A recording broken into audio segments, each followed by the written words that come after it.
Mandla wethu, viva mkhonto wesizwe, viva mkhonto wesizwe, viva msholozi, viva. Comrades, ake ngihlale kule ndaba engiyibona i-trend, getting calls from Daily Sun, Solezwe, all social media platforms. Ngiyabona bayabhala kakhulu ngendaba kaKhehlelezi eyenzeke, I think it's on Tuesday. Maybe comrades, you need to hear from me, even though maybe I'm not supposed to do this according to my attorneys. They were told I must remain silent, but maybe it will help me in the long run.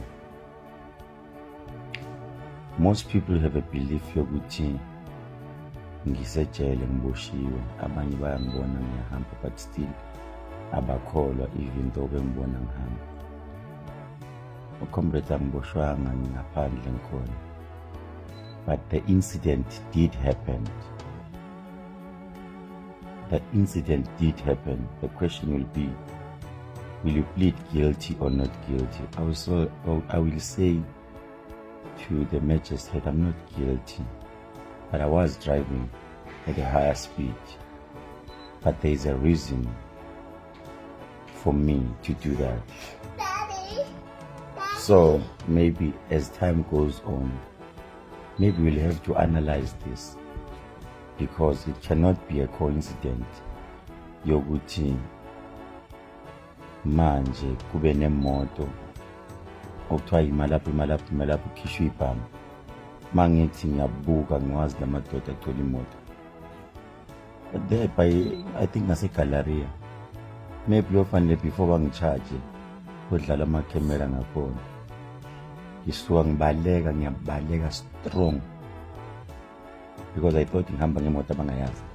Ngibaleka strong, mangibaleka in such a way ukuthi mangiqhamuka ngizazi leza indawo, I think iParkring, ngithi ngibeke phansi ngigijima, ngabona amaphoyisa, ngibona abantu abagijima bangena emgwaqweni, bamisa ngezandla zowu2, bamisa emgwaqweni. Oh wow, amaphoyisa. Uzubona ukuthi I did comply. Ngidlulile ngathi ngemoto, then mangifika lapha I realized no, amaphoyisa lawo. Then ngareverse because I would know, I think nalo usizo ngizoluthola. Then ngiyawatshela amaphoyisa, no guys, kunemoto engijahayo, kunabantu engingaba-understand abangikhiphela ibhamu, so ngiyacela. And by that time nabo bangakhuluma iqiniso, bengingekho kuma-senses wami ngenxa ye-panic.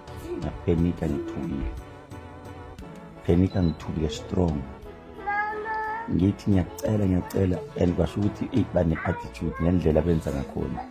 Ngathi guys, ngiyacela siyeni e-police station, it's not safe. Khuluma ngaleso sikhathi ngiyahamba, baqoqa umshini bathi okay, sizoqoqa umshini asambeni sonke, bathi wazoyehla uzokona ispeed. No, asikho isikhathi se-speed manje, ngiyacela sambeni nizongikhombisa e-police station. Suke shaya imoto, bangilandele bahamba kancane, bangifika lapha na-police station, I think it's Ibadini from the mistaken. Bangifika le police station kunyama, angathi noma angazi noma indlu yomuntu, angathi akubonakala amaphoyisa phandle. Ngiyabona la ngiyophuthula lapha le police station. Guys, PKTT disband the case at end. There are so many killings, political killings. Amaphoyisa abaqhamuki police station, uyabona nje kumnyama, abakwenzeki lutho la. Best way, what do I have to do? I ran to the nearest house lomngani wami, gijima ngangena khona, savala amagetsi acasha lapho. Then second day nako futhi sengiyahamba, bangithi naba futhi ngifuna ukuthi kuphi la kuthiwa ngibaleke khona, ngoba second day abangiboni, babona imoto isidlulile. Nayi le moto ade sifuna izolo, bafonela ngaphambili bathi hayi bosimisele indiyala fika ngimisa ngibaleka ngami, bathi hayi kuthiwa izolo ibalekile wena. So that's how anangilalanga amanga utransport banana manga kaze ngilale mina police station. Yes, itali ivuliwe, ngenzela bail abameli bazowazi icala lespeed awuze udetain ulale the whole night. No ngithole 1,000 rand bail khona lapha ne-station, then ngizoya ecourt Tuesday. Maybe abantu bayeke kuma-assumptions ubamba bayeke ispeed isanombani, ngaboshwa nombani, but I have got something to explain to the magistrate, and if they were to go and play ama-cameras la ngiqale khona bazobona ukuthi kwenzakaleni. So angiboni ukuthi bengaze ngirisk impilo yami ngendaba ukuthi ngisaba ispeed if besingishaya siyangishaya, but I was going to explain ukuthi why. So there was a reason. So yeah, abantu abayekuloko bekhuluma into engekho. Bengithi maybe ngichaze nje kancane.